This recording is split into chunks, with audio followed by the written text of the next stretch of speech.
More than a year of perhaps the most bitter and offensive presidential race in modern history. The voters decide tomorrow. And joining us here, our first guest tonight, is the Attorney General, Maura Healey. She has not been standing on the sidelines during this race. The Charlestown Democrat has been traveling around the country for Hillary Clinton. You just came back from? Well, just came back from New Hampshire. And you were in last Florida. weekend. All right, so you've been all over the place. Thank you for joining us Great tonight. to be with you. Exciting Thanks for night. being here. As you just said, you're from New Hampshire originally. You're originally from there. You've been up there for the last few weeks. You just got back from Florida last week, did you say? And I guess my question to you is, what makes you nervous about tomorrow? You know, I'm not nervous about tomorrow. I know that the execution, the team that's been put in place, the ground game is as good as it's going to get. And I'm excited for tomorrow. No doubt we need to give it all we've got, and people continue to be out there now. They're out there now. I just left New Hampshire. Voting starts there in a mere 5 hours. People will continue and need to continue to press all through the night, all through the day tomorrow, but I'm confident in the ground game that Hillary Clinton and the campaign has built in New Hampshire, what I saw down in Florida, and I think that that is really what's going to deliver tomorrow. Donald Trump has already won New Hampshire. He won it in the primary. And Bernie Sanders won, but it's a whole new ball game. And you know, I grew up in New Hampshire. New Hampshire voters are people who know that the road to the White House so often runs through the Granite State. They're ready for this. Nearly 500,000 doors were knocked alone by the Clinton campaign in New Hampshire this weekend. I see excitement. I see a readiness. I see people who are sort of down to the decision. They know this is serious business. And we know what Donald Trump offers. We know what Hillary Clinton offers. And I think people are excited and they're ready to step forward in New Hampshire.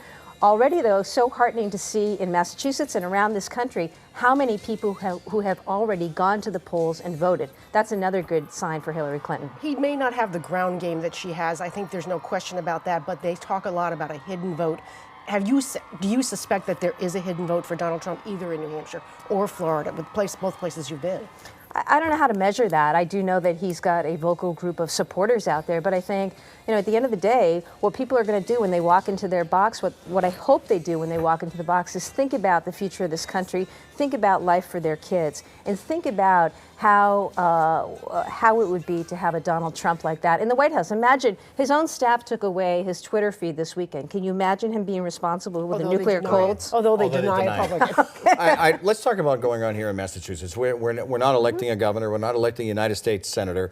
But we have a couple of very, very important ballot questions. One of them is about whether pot should be legal or not. I know you've said this before, but for the record, like I did with the governor, I want like you to say it. Your position on question 4 is? I oppose the legalization of commercial marijuana. We've already decriminalized significant amounts of marijuana.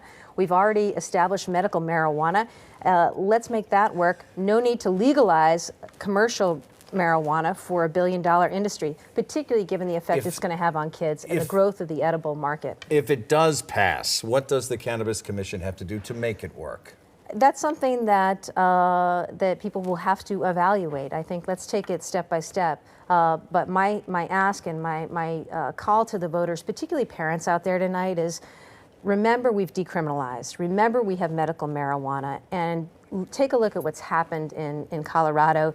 This is a matter of public health for me. No potency limits on THC for kids, and in Colorado, 50% of that market was edibles, and that's a problem. So my hope is that the voters will make the right call for the public health and public safety of this state. Let's go to question 2. You're also against lifting the cap on charter schools. If it fails, do you think the legislature should take it up and make some adjustments because of all this pent-up demand that we're hearing about from the big cities? Well, look, I think that public education is really important. I think we need to be doing everything we can to invest in public education, particularly for those students who are in schools that are lower performing. Absolutely, the legislature should focus attention on that, and we as a state should be prepared to make the necessary investments and do what we need to do so that every kid in this state has a shot, regardless of their zip code. But I oppose question 2.